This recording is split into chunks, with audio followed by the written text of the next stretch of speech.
Hi everybody, it's Ian from More Code Consulting. In today's episode, I want to talk about working with people with lived and living experience. Something that's been near and dear to my career, going all the way back to the 1990s.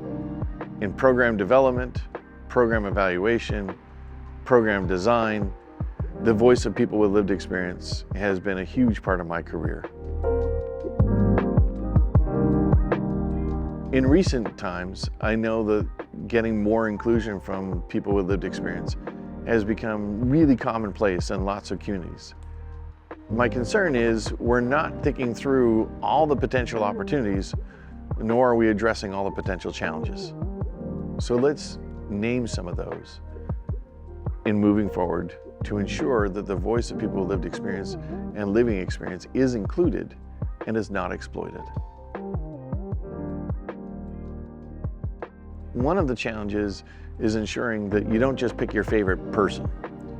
That if you're going to engage people with lived experience, you have at least some cross representation of people who've had really great experiences and people who've had lousy experiences. People homeless for a short period of time, people homeless for longer periods of time, people who use a lot of services, people who don't use a lot of services. You really got to have variation to hear from multiple perspectives.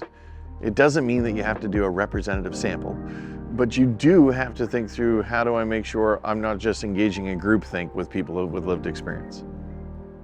The second challenge is, what's appropriate remuneration? Is it a coffee gift card? Is it a grocery gift card? Is it helping people access other resources in the community? Is it money? Is it places on board? Well, what is the remuneration? And I think if we don't think through how we do that transparently, you can have all sorts of variation within the same organization or the same community, which makes it really difficult for people with lived or living experience to figure out if they want to participate. Another potential challenge in communities that are looking to do lived or living experience is ensuring that people with lived or living experience are well when they are sharing their stories, when they're sharing their experiences. It can be traumatizing or re-traumatizing for people to have to relive moments of their homelessness. It's also true that not everybody leads with their lived experience. I suspect there's parts of the workforce in your homelessness response system right now that have had lived experience of homelessness that never talk about their experience of homelessness. It is their very personal motivation for doing their work, but not something that they outwardly express.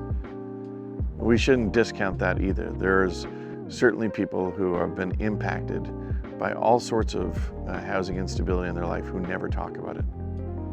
Another challenge is leveraging the voice of people with lived or living experience without it being exploitation. See, there's a number of organizations, not yours of course, but other organizations, where on their website or their newsletter or their YouTube channel, you'll find people that they've served telling their story of how awesome the organization was that helped them. But generally, we don't make those opportunities voluntary and open to everybody. We tap someone on the shoulder, we ask them to tell their story, and there's a power dynamic that goes into that.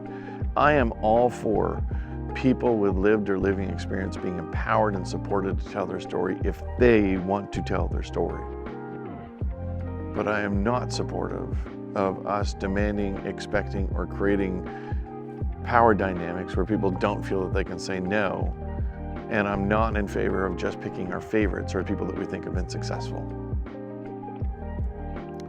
All right, let's talk opportunities, because there are plenty of great things that come from engaging with people with experience. One, if you want your policies and your processes and your procedures to be better, let people with lived experience or living experience have a go at critiquing and suggesting alternatives. If you want really good rules or expectations for your shelter, get the input of people with lived and living experience.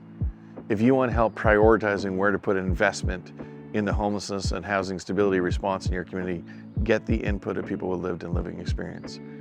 If you want to go about designing a new program for a population that you think is underserved, get the voice of that underserved population involved in the design and development of the program. And if you have the means to train and support people in transitioning from people with lived experience to employee of your organization, then that is a worthy pursuit as well, so long as there's the training and support. We shouldn't just assume that the experience of homelessness makes one an expert in homelessness. Example, I've had my gallbladder out. You don't want me taking out your gallbladder. I have the experience, I don't have the expertise. Could I empathize with someone who has gallbladder pain? Absolutely. Am I qualified or do I have expertise to take out your gallbladder? No. I would need a lot more training to be able to do that. And becoming a medical doctor might help too. I hope you found these reflections to be helpful. Best of luck in your pursuit in making homelessness rare, and if it does occur, brief and non-recurring. And don't forget that everybody needs somewhere to live, something to do, and someone to love. Consider subscribing, please, and thanks for watching.